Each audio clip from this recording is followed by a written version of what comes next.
તો આજે સ્થાનિક સ્વરાજ્યની ચૂંટણીના પરિણામ છે અને તમામ લોકોની નજર છે તે આજે પરિણામ ઉપર છે। તો આજે ખાસ ચર્ચા કરવા માટે આપણી સાથે સ્ટુડિયોમાં જોડાઈ ચૂક્યા છે મુકેશ ઓઝા, જેઓ એક વિશ્લેષક છે। શ્રી મંતવ્ય ન્યૂઝમાં આપનું સ્વાગત છે। સાથે જ ભાજપમાંથી શૈલેષ પરમાર જોડાઈ ચૂક્યા છે અને સિનિયર પત્રકાર કમલેશ દવે પણ આપણી સાથે જોડાઈ ચૂક્યા છે। તમામ લોકોનું મંતવ્ય ન્યૂઝમાં સ્વાગત છે। જી શૈલેષભાઈ, પહેલો સવાલ હું આપને પૂછવા માંગીશ કે આજે પરિણામ છે સ્થાનિક સ્વરાજ્યની ચૂંટણીનું અને ખાસ ઉમેદવારોનું ભાવિ આજે ઈવીએમમાં કેદ થયું છે અને થોડી જ વારમાં મતગણતરી થવાની છે, શું કહેશો?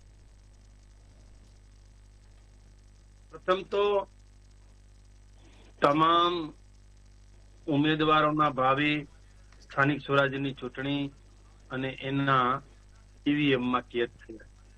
મતદારોએ પોતાનો જે મત હતો, પોતાનો જે ઉમેદવાર હતો એને મત આપી ચૂક્યા।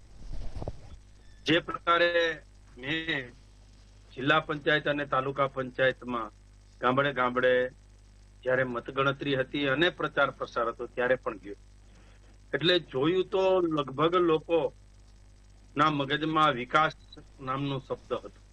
વિકાસ નામનો શબ્દ એટલા માટે હતો કે નરેન્દ્રભાઈ મોદીએ જે પ્રકારે લોકોએ જે માગ્યું, જે પ્રકારની લોકોની આશા અપેક્ષા હતી એ પ્રકારે લોકોને આપ્યું, એ જ દેખાડે છે કે નરેન્દ્રભાઈ મોદી અને ભાજપ, ભારતીય જનતા પાર્ટી એના ઉમેદવારોને જ મત પડવાના છે, એ પાકું છે, એક વાત।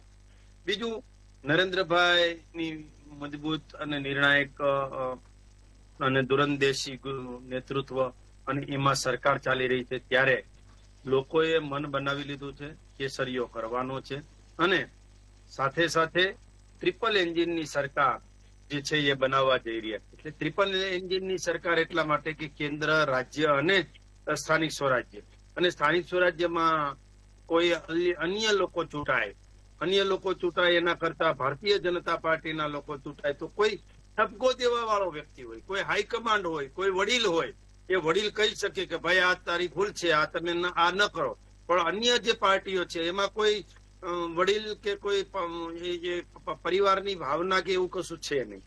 સાથે સાથે ગુજરાતના તમામ મહાનગરપાલિકા, નગરપાલિકા એનું શાસન લોકોએ જોયું છે અને ભારતીય જનતા પાર્ટીનું શાસન 2021માં પણ હતું। 8 મહાનગરપાલિકા ભાજપની હતી, 81 માંથી 79 નગરપાલિકા ભાજપની હતી અને 31 માંથી 31 જિલ્લા પંચાયત ભાજપની હતી, 231 માંથી 213 તાલુકા પંચાયત પણ ભાજપની હતી। એટલે લોકોએ જોયું છે કે ભારતીય જનતા પાર્ટીનું શાસન છે એ રીતે ચાલી રહ્યું છે, જે રીતે લોકશાહી અને લોકશાહીમાં ચાલવું જોઈએ। આપણે જોયું ચૈતરભાઈ વસાવા એક ધારાસભ્ય દરજ્જાના વ્યક્તિ, કોઈ પીડિત પરિવાર કે જેનો એક પરિવાર અવસાન પામ્યો છે, પરિવારનો સદસ્ય, અને એમાં એમને જાહેરમાં લાફો મારી દે તો પછી આ અસામાજિક તત્વ, ગુંડા તત્વ અને એનાથી વિશેષ શું હોય શકે? એટલે આ પ્રકારનું જયારે વાતાવરણ હોય તો લોકો સમજી શકે કે આ લોકોને જાજુ બહુ માન કે મહત્વ આપવાની જરૂર નથી। બિલકુલ થી શૈલેષભાઈ, તો આપણી સાથે કમલેશ દવે છે, જેઓ સિનિયર પત્રકાર છે। તેમને પૂછવા માંગીશું કે આજે ચૂંટણીના પરિણામો છે તે જાહેર થવાના છે, જે રીતે ઉમેદવારોએ અત્યાર સુધી 1 મહિના સુધી પ્રચાર પ્રસાર કર્યો, એક સિનિયર પત્રકાર તરીકે આપ કઈ રીતે જોઈ રહ્યા છો આજે જે પરિણામો આવવાના છે તેને? ખાસ કરીને જો વાત કરવામાં આવે સુરત મહાનગરપાલિકાની અને દક્ષિણ ગુજરાતની, તો જે રીતે દરેક ટર્મમાં ભારતીય જનતા પાર્ટીનો વિજય થતો આવ્યો છે, આ વખતનું પરિણામ પણ ભારતીય જનતા પાર્ટી તરફ રહેશે એવું કહી શકાય છે। ચોક્કસ અહીંયાથી આમ આદમી પાર્ટીએ ખૂબ પ્રયત્નો કર્યા છે અને એનું પરિણામ એમને જે સૌરાષ્ટ્ર રિજિયન છે, એટલે સૌરાષ્ટ્રીયન બેલ્ટ જ્યાં જ્યાં છે, ખાસ કરીને સુરતના કતારગામ, વરાછા, પૂણાગામ, સરથાણા, આ બધા વિસ્તારો એવા છે કે જ્યાં સૌરાષ્ટ્રીયન લોકો વસે છે। આ વિસ્તારોમાં આમ આદમી પાર્ટી પણ માથું ઉચકશે જ, એ વાત પણ ચોક્કસપણે જોઈ શકાશે। એસઆઈઆર પછીની પરિસ્થિતિમાં પરિવર્તનો આવ્યા છે અને લગભગ 8 લાખ લોકોના નામમાં ફેરબદલી જોવા મળી રહી છે, ત્યારે એની સાહજિક અસર એ લોકોના મતદાન પર પણ જોવા મળવી જોઈતી હતી, પરંતુ એ મળી ના શકી. પણ હવે જે આ વખતે મતદાન થયું છે તો હવે થોડી વારમાં જ્યારે ઈવીએમ ઓપન થશે અને કાઉન્ટિંગ થશે ત્યાર પછી જ ચોક્કસપણે કહી શકાશે. પણ એટલું ચોક્કસ છે કે પરિણામો છે ભારતીય જનતા પાર્ટી તરફ રહેશે. બિલકુલથી. તો આપણી સાથે વિશ્લેષક છે મુકેશભાઈ ઓઝા. ખાસ કરીને હું આપ વિશ્લેષક તરીકે તમને એ સવાલ કરવા માંગુ છું કે શું ગુજરાત હવે ખરેખર 2 પાર્ટીમાંથી 3 પાર્ટી ડેમોક્રેસી તરફ વળી ગયું છે કે કેમ, શું કહેશો? સૌથી પહેલા તો 2027ની સેમીફાઇનલની મેચની આજે ફાઇનલ મેચ અત્યારે 9 વાગ્યાથી શરૂ થઈ રહી છે. મંગલ ભવન અમંગલ હારી. આજે મંગળવાર છે. કોનું ભાવિનું મંગલ થાય છે યા અમંગલ થાય છે એ આપણે ચોક્કસ જોવું રહ્યું. વાત રહી ઉમેદવારો અને પ્રજા વચ્ચેનો જે આજનો દિવસ છે, પ્રજાએ પ્રશ્નો થકી મતદાન કર્યું છે અને ઉમેદવાર પાર્ટીના વિશ્વાસ થકી પોતે ઊભા રહ્યા છે. આ બંનેની ભેદરેખાની વચ્ચે જ્યારે ઈવીએમ ખુલશે અને પરિણામ આવશે, ચોક્કસ પરિણામ એક તરફી થોડા દેખાય છે, પરંતુ મને આજના પરિણામની અંદર 15 થી 20% વોટ ભારતીય જનતા પાર્ટીના ક્યાંક ઓછા રહેશે એવી શંકાઓ પણ દેખાઈ રહી છે. એનું કારણ એ છે કે મતદાન જે પ્રમાણે દર વર્ષે થાય છે, દર 5 વર્ષે આપણે સ્થાનિક સ્વરાજના મતદાન જોઈએ છે, એના કરતા એસઆઈઆર પ્રોસેસના કારણે 8 થી 10% મતદાન વધ્યું છે આમ ઓવરઓલ જોતા. પરંતુ એસઆઈઆર શુદ્ધિકરણના કારણે મતદાન વધ્યું છે. પરંતુ જે ઉત્સાહ બંગાળમાં 93% લોકશાહીનો જોવા મળ્યો, એ ઉત્સાહ આપણા ગુજરાતમાં જોવા મળ્યો નથી. મેક્ઝિમમ આપણે જોઈએ તો મનપામાં 49% છે અને જિલ્લા પંચાયતમાં 60% અને તાલુકા પંચાયતમાં 61% અને નગર પંચાયતમાં 58%. એટલે મૂળ ગામડાઓમાં જેનું ઉત્સાહભેર મતદાન કર્યું છે અને શહેરોની અંદર થોડું નિરાશા રહી છે. એટલે આજે પરિણામ ખુલશે, ભગવો રંગ બધે તમને જોવા મળશે, જય શ્રી રામ, ભારત માતા કી જયના નારા જોવા મળશે.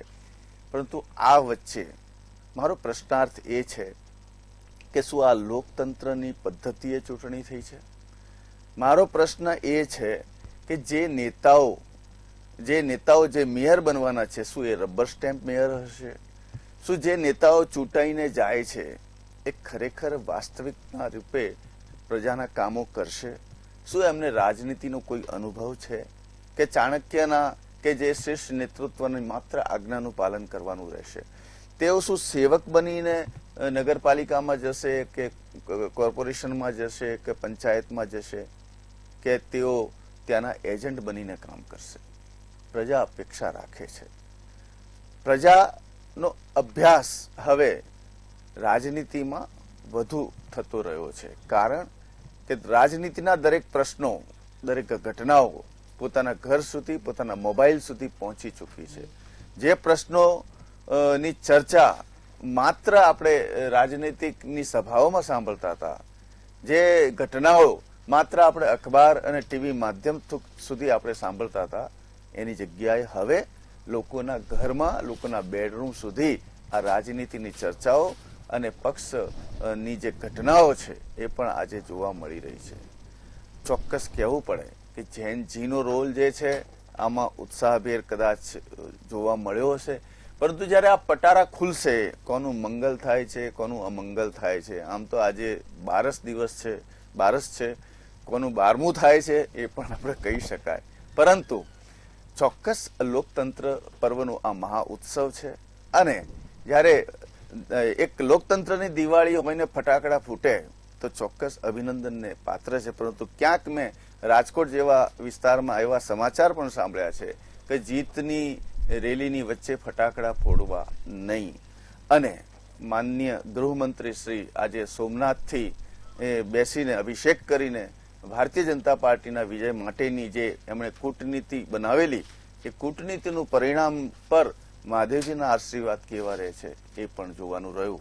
અને સોમનાથથી બેસીને કોઈ યુદ્ધની અંદર દૂરથી બેસીને તીર મારે અને તીર ક્યાં જઈને કોને વાગે, એ રીતનું જે સોમનાથ દાદા અને ત્યાંથી આપણા ગૃહમંત્રી ક્યાં તીર મારે છે, કોની રાજનીતિના કેવા પ્રશ્નો તેમની પાસે પહોંચે છે અને કેટલો સંતોષ જે આપણી સરકારમાં સત્તાધીશ છે કે માનનીય મુખ્યમંત્રી શ્રી છે કે ગૃહમંત્રી શ્રી છે, એમના બે જ એવા નેતા છે ગુજરાતમાં કે જે સતત ચમકતા રહ્યા છે, એમનો તારલો સતત ચમકતો રહ્યો છે, એમના જે વાણી છે, એમની સભાઓમાં ગુંજેલા શબ્દો છે એ ક્યાંક આ ચૂંટણીમાં દેખાય છે. બીજા કે જે નીચલા સ્તરના નેતાઓ છે એમના વાણી વિલાસ તો કદાચ આપણે 2, 4, 5 સાંભળ્યા હશે, પરંતુ જે ઉમેદવારોના વાણી વિલાસ છે, 400 થી વધુ કમ્પ્લેન થઈ છે, ઈવીએમ ખોટકાયાની કમ્પ્લેન થઈ છે, 3 જગ્યા ઉપર ફરી મતદાન થવાનું છે, 3 જણના મૃત્યુ પામ્યા છે, તે સીટો ઉપર ફરી મતદાન થવાનું છે. એટલે આ આખી પરિસ્થિતિમાં જે પણ પરિણામ આવશે એ આશ્ચર્યચકિત તો નહીં જ હોય, પરંતુ હાઈકમાન્ડને જો આ પરિણામ ન ગમ્યું તો કદાચ ગુજરાતમાં પરિવર્તન દેખાશે. બિલકુલથી. તો આજે જે રીતે ચર્ચાઓ કરી છે સ્થાનિક સ્વરાજ્યની ચૂંટણીના જે આજે પરિણામો આવવાના છે અને આ પરિણામ ઉપર સૌ કોઈની નજર છે અને થોડી જ વારમાં હવે મતગણતરી પણ શરૂ થવાની છે અને પછી 12 વાગ્યામાં ચિત્ર છે તે સ્પષ્ટ થશે કે કોની સરકાર બનવા જઈ રહી છે. તો ચૂંટણીની પળે પળની અપડેટ તમારા સુધી પહોંચાડતા રહીશું. ત્યાં સુધી જોતા રહો મંતવ્ય ન્યૂઝ.